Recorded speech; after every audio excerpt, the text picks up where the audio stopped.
Hey everyone, Red Rebel Jack Jones here. Now, in this video, I'm going to talk about quite a controversial subject, but I think it's a subject that needs to be talked about, and it is what's going on over in the UK with regards to the grooming gang scandal. Now, there's a lot to unpack about this, but I think first off, it's important to give a small bit of information on this about the story itself. And that is that for a period of decades, up, up to and including present day, young women and girls in the UK were raped by majority Pakistani men. I think the rest were Bangladeshi, but I could be wrong on that. But it was definitely Pakistani men were the main perpetrators of this. And to say it is horrific doesn't do it justice. I mean, I think one of the lowest estimates that, which is generally in terms of the mainstream media's, the number they use for it is 1,400 girls and women. And it's mostly underage girls that are being targeted here. They're being kidnapped, raped, sold into slavery. Absolutely horrific.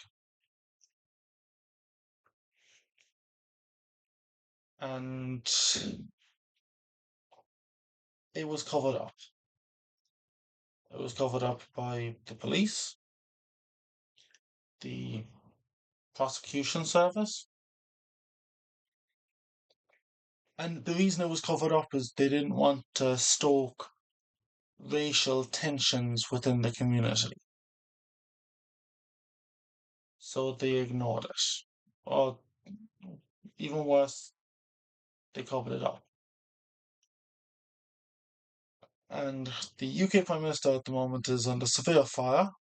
Keir Starmer, he's under a lot of pressure from a lot of people in the UK, but also internationally about how he's responded to this. One of the main um, overseas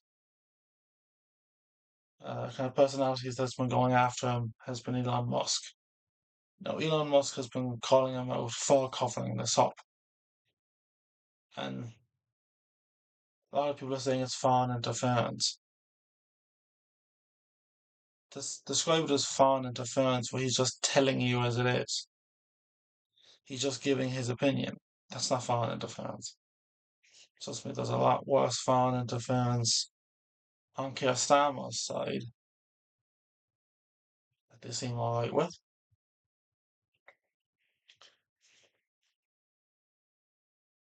Now, I will say one thing on this. When I first heard about this story, because I heard about this story a few years ago, and it was kind of around Tommy Robinson. I originally thought that Tommy Robinson was kind of inflating the issue.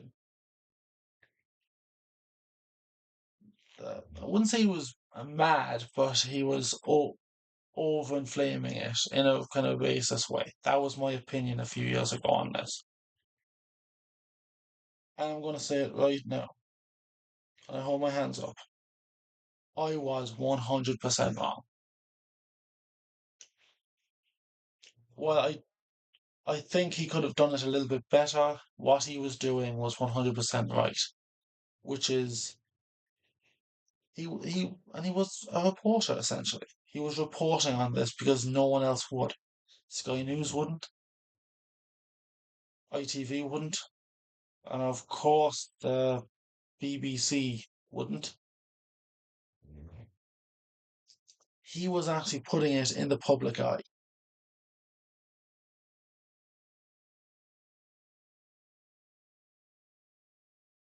And so, Tommy, I'm sorry for getting that wrong, mate.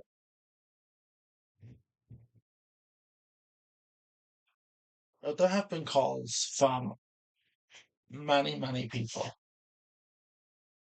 for a full inquiry into this scandal, into the grooming gangs, to understand the full scope of these horrific crimes. And previous Conservative administrations saying those a full-on inquiry wasn't needed. There were several smaller ones that were kind of look, based in like little areas, little towns. Like I think there was one in Rotherham, I think, but they were all very narrow in terms of the length of time they were looking at. I think a national inquiry is 100% needed. We need to know how bad this is. And also, one thing that's also not I'm not happy with regard to the reporting of this is that it's being reported as if it doesn't happen anymore. While many reports that we're seeing from channels that aren't pro the government narrative, let's say, are showing that it's still ongoing. And survivors are saying it's still ongoing.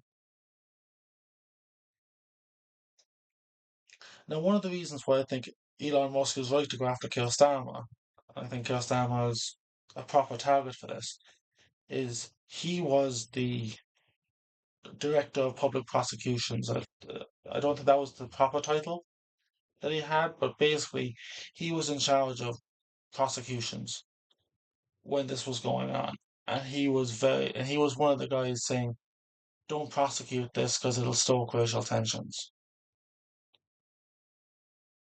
And that really just showed the kind of man he is.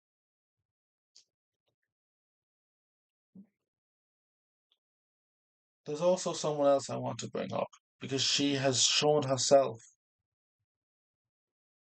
to be what I call a conditional feminist, where she'll fight for women, but only in some situations, in some conditions. And that would be Jess Phillips. Jess Phillips described herself as a feminist.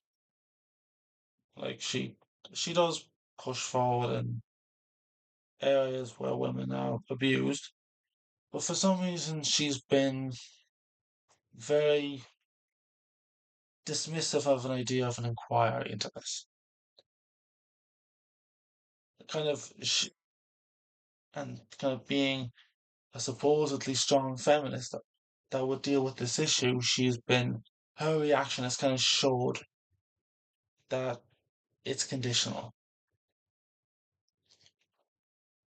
So I think Jess Phillips is right to be called out, as some have described her as kind of a supporter of the grooming gangs, in effect. That she's not directly supporting them, but she's basically encouraging it by not fighting for the victims. I do think that's a fair thing to say. I think she's been very, very hypocritical on this, and I do suspect get, it'll catch her politically in the future.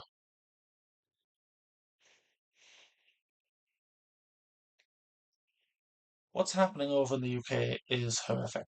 I think we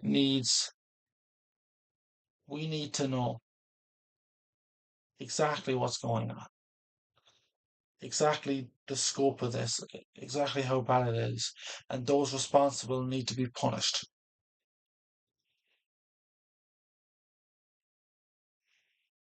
Now, do I think that if they do get punished, that it'll be super strong sentences? I highly doubt it, given the way the justice system is going. Um, Especially over in the UK, where they're more concerned about going after hate speech than actually dealing with violent crime.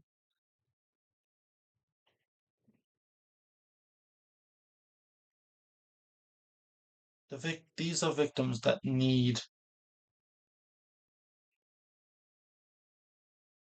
they deserve the respect of finding out how bad this is. I think Keir Starmer, Jess Phillips, the Labour Party, and the Conservatives, who also throughout the years have said no to a full inquiry. As only now can we Burdendock, I'm screwing up her name, I do apologise for that, but she has said that she supports a full on inquiry into this. I do partly suspect that that's kind of politically opportunistic a bit. I don't, that's my suspicions anyway. But I do think that Keir Starmer and the Labour Party are complicit in this horrific crimes.